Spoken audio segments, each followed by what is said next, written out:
Short and sweet. Recently I've been having trouble with actually getting down my stairs, which means I've been trapped up in my apartment for since last Thursday, and I've been having dizziness like all my life. So it's just been getting progressively worse, and recently in the past 2 years, because I have had COVID, illness, and I'll get to the other cause in a second. um, this is basically what it is, and it's called BPPV, benign paroxysmal positional vertigo. And my doctor just diagnosed me with it again, because he tried to get it through my thick head the first time. This was 6 years ago.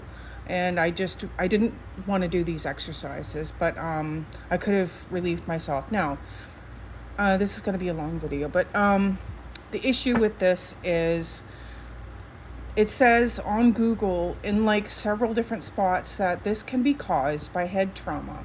Now, any of you parents who think that whacking their kids upside the back of the head and saying don't talk back is parental advice, don't do it, because this is what has been continually happening to me starting from as early as I can remember outside Calgary Christian Center, with my father. I was crying because I was taken away from mom. She was in the choir. And he was hitting me upside the back of the head and saying, don't talk back, stop your crying, I'll give you something to cry about. And this was considered to be parenting back in the 80s. This was like 83, 84. So my whole life I was abused. And when I confronted my dad with the issues, this was about 3 years ago, he says, well, I don't remember doing any of that, but if I did, it was tough love. So, okay, when you hit me with your ring finger and I get dizzy and almost black out, and that's a sign of concussion, but then keep on doing it because I'm quote unquote talking back. And go ahead and do it to mom too. Now, this is going on YouTube, and I'm thinking that a family member is going to see this, but it's time that it's said. And this is the whole reason why I refuse to talk to him. And I won't talk to him because of other issues. But this is the main reason. He refuses to acknowledge this. He refuses to apologize for this. He thinks that it's tough love and that he was in the right to do this. But this head trauma, this repeated head trauma for years and years and years, I'd say from the time that I was like 3 or 4 till the time that I actually left my home at 18, when he put me up by my throat against the wall. This is the whole reason why I can't get my ass down my stairs now.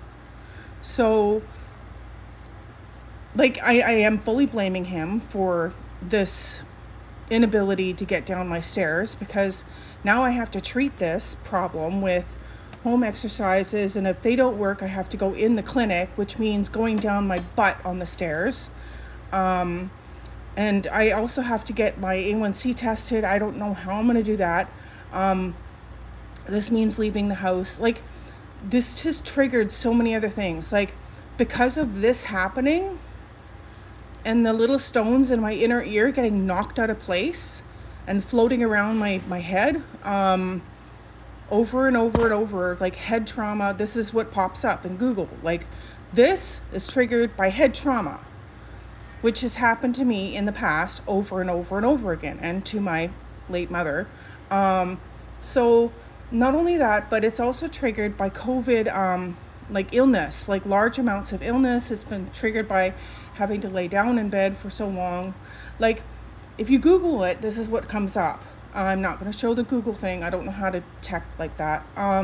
But I'm so mad that I had to make a YouTube out of it and just make this aware to anyone else who has had abuse in their past. This is what happens when you're abused. Progressive things like this follow in your years to come. And now I'm suffering from BPPV, which has been diagnosed today by my doctor over the phone. And he says, this is what you have. This is what you can do to help you, but this is what you have. So Google it, because he had me Google it. And Like, I can't tell you how mad I am because this could have been prevented had somebody managed their temper. So, not only that, but because of this happening, with being knocked upside the back of the head so many times as a kid and told to STFU or don't talk back or don't talk to me that way or whatever, instead of entertaining the actual question that I might have been asking, like instead of saying, well, why is she actually asking that? Like, no, let's just smack her upside the back of the head with my ring finger and make her dizzy and almost pass out. So not only that, but because of this condition being triggered in the first place, the sequence of events that followed COVID, all the sickness I had, everything, that has made it progressively worse to the point where I am trapped upstairs in my house. I can't take that out. That's all garbage. That vacuum needs to be emptied. I can't do that. And if I bend over in the shower, I fall on my butt, which is why I have a bloody shower chair at 44 years old. Like, it's pathetic. And all this could have been prevented. So I just had to make people aware of what happens when you lose your mind or your temper or anything else as and you, like, I don't I'm beside myself right now. Like, you can tell how mad I am. So but just to make people aware, like, be careful with your kids, please. Like a lot of these things, like, I'm 44 right now, and I cannot do things like a regular 44-year-old. I went and tried to get down the stairs the other day, and I almost fell face forward down a flight of stairs because I got instantly dizzy. And this was last Thursday, and I can't leave my apartment now unless it's on my butt down the stairs, and I don't even know if that will work. So, yeah.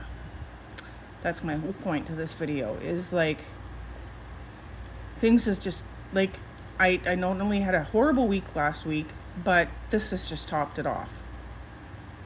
So